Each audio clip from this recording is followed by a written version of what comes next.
You're watching John News Interactive with me, Benes Abu-Baidoo. Now, the GCB Bank is holding a press briefing now after they took over the operations of UT Bank and the Capital Bank. Let's go there live now.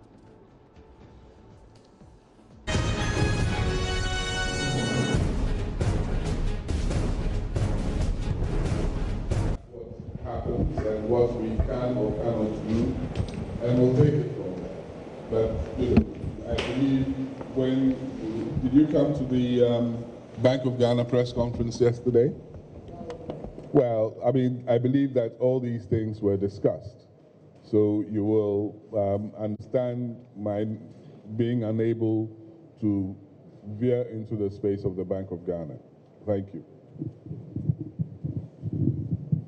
Thank you very much. My name is Pius. I'm here at City FM. I have 3 questions to ask you. First of all, customers of the affected banks are concerned over how best their deposits will be protected with the coming on board of GCB Bank. Some are raising concerns over the customer satisfaction that they think GCB may not be able to offer them. How do you respond to that? Secondly, we understand that there is going to be a probation period for the workers of the 2 affected banks for some 6 months, and as a result, about 1/4 of these will be maintained. How true are these? And thirdly, concerns have been raised that shareholders of GCB Bank should or could have been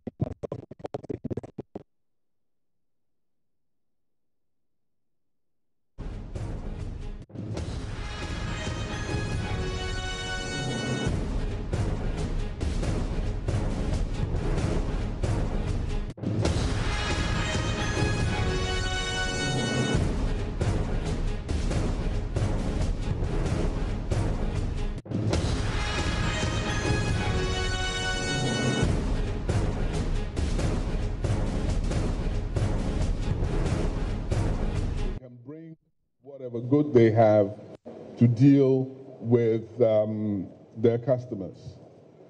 Customer deposit protection. I believe that is an overburdened horse, because I believe that the Bank of Ghana at its press conference took great pains to emphasize that depositors' funds are protected.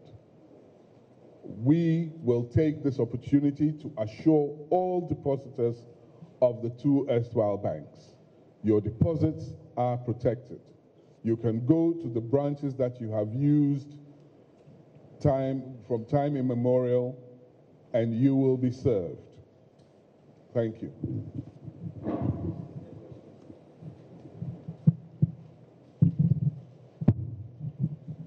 Thank you.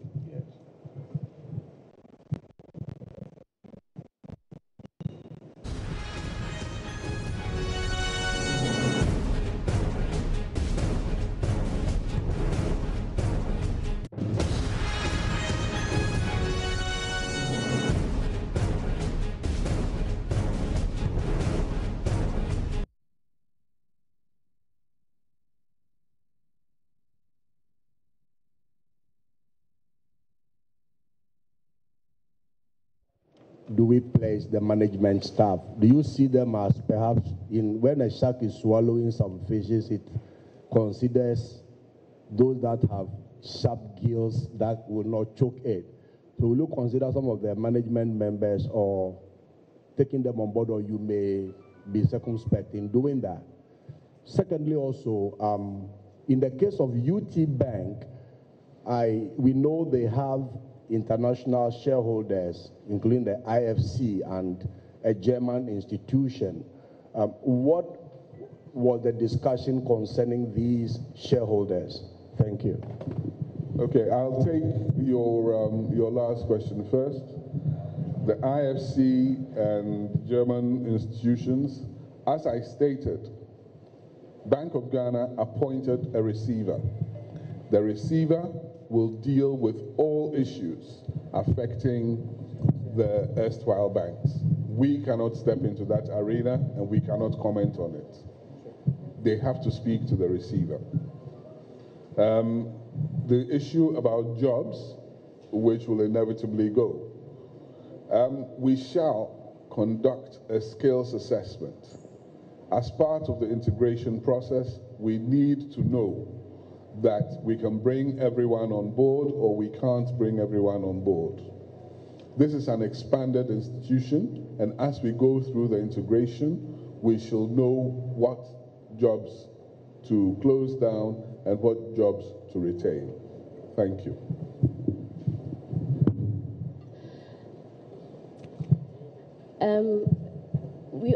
All we've heard in the media is about the takeover of the two banks, but we don't know how much the two banks were worth before your acquisition. So if you could tell us how much they were worth. And also, some customers already had accounts with GCB and had also with the other banks. So how are you going to merge, now that GCB has taken over, how are you going to merge all those duplicate accounts? And also we want to find out whether the staff that will be laid off will be given some severance packages. I intimated when I spoke about the revocation of the licenses of the two institutions that from that moment on, their employment with their previous employers ceased. All claims, therefore, will have to go to the receiver. We cannot speak to that. What we can speak to is the fact that they are working with us for the moment. They are new employees of our institution, and therefore we shall look to see if we can keep them or if we can't keep them. As to what happens in terms of the resolution of the contracts that we give them, it's another matter which we'll handle internally. Now, you wanted to know the worth of the two banks. I want to assure you that that is also privileged information. All of this has had to be handled with a very high level of discretion, okay? And it is not my place to disclose these things. Thank you.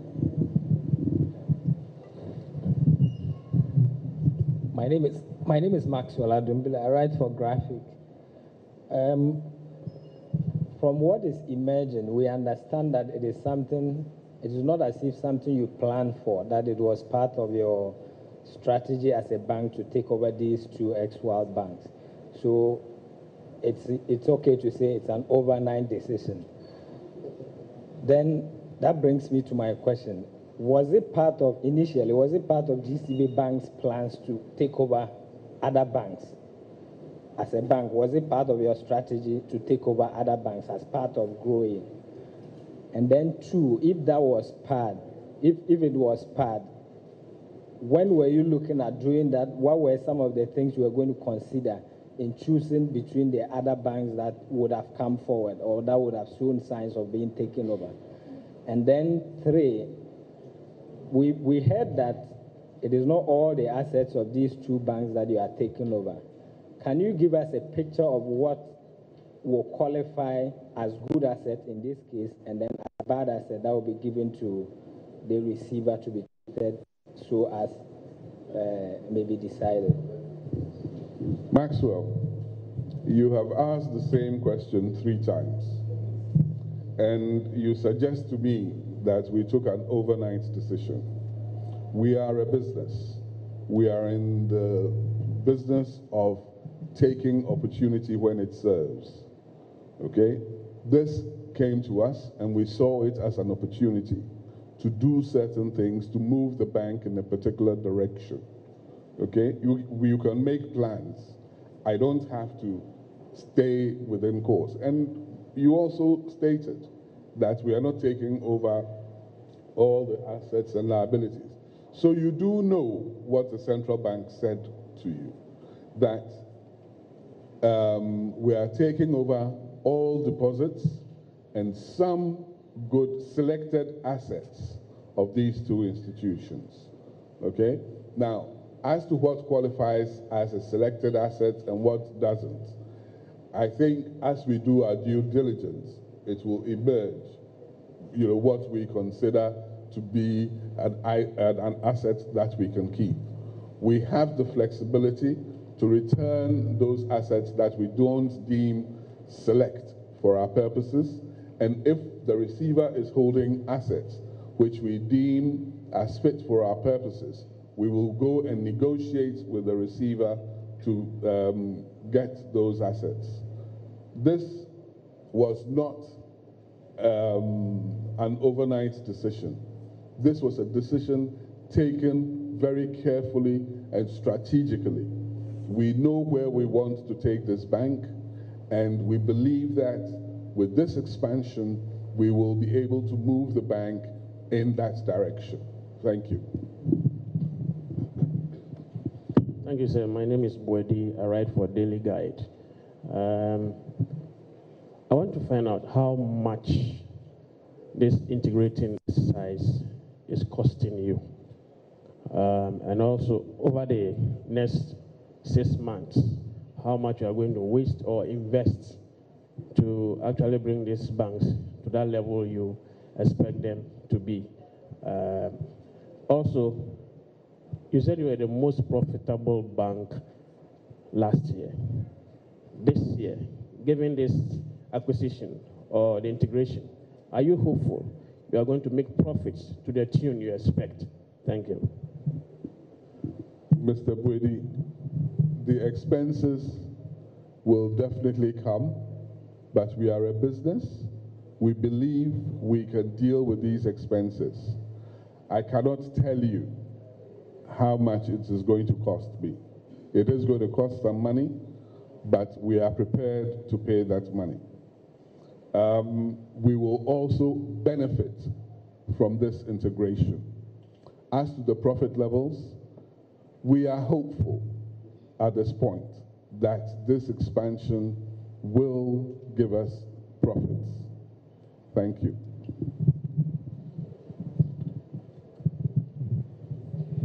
My name is Nanaoye Anka. I write for Go Street Business.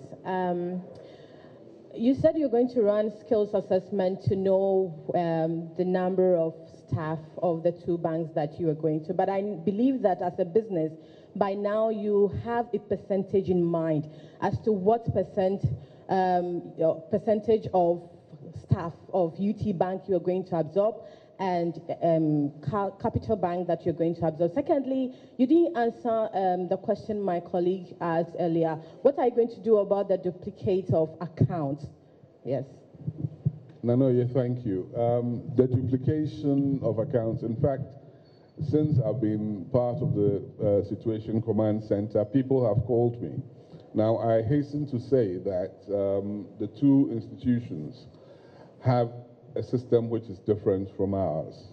We are going to have to let them run for the moment, and we will run our system. So whilst it's a duplicate account, because we are on different platforms, we need to take our time. As we merge the platforms, the customers themselves will let us know how we are going to, how they want to bring the accounts over.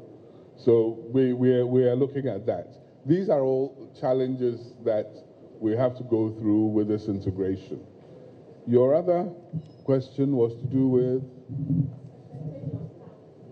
Well, I mean, we will definitely do a skills assessment. We do have a number in mind. I'm afraid I cannot share that with you. I cannot share that with you. I'm running a business, and I have to be very careful what I say. Thank you. Yeah, my name is Ebenezer Sabuti. I write for Joy FM. Please, I want to find out from you, Mr. Stoll, what happens to the ATMs of UT Bank and Capital Bank as of now? Because yesterday when bank opened for business, some of them were still not operating. And then also we understand from the Bank of Ghana that this was an acquisition transaction, something. We want to find out from you again. We know that there are 3 investors who came in to acquire these 2 institutions. What did GCB put on board? Thank you. Mr. Sabute, you are again asking privileged information. Okay? I cannot disclose that to you. The regulator did not disclose that to you. It is not my place to do that. As far as the ATMs are concerned, as at yesterday, we had to take control of the systems of the two institutions, and we had to gradually bring those channels of payment up. We are, I believe, all opened now, okay? The in-branch ones, we can say, are all open. The others, we are still going around. Don't forget, we have to make sure that there's money in all of these places. Our bullion vans, these are new routes to them. So they will work their way through. Within a short time, we will be functional. Thank you. Sir, thank you very much.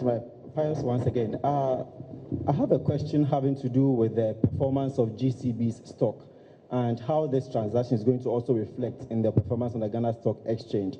Yesterday, Mr. Yamo of the GHC mentioned that following the suspension of the operations of UT Bank on the stock market, the receiver, that is PricewaterhouseCoopers, would have to determine what happens to the shareholders who own shares on the stock market.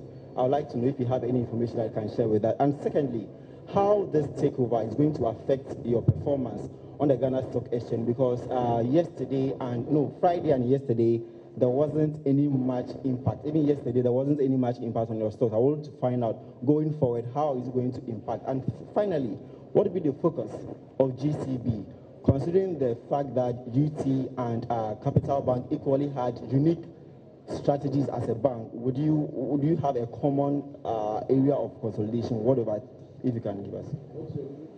Pius, sir. Pius, I said earlier that we took this decision because we believe that these two institutions have unique attributes which we can use to enhance our brand. Okay?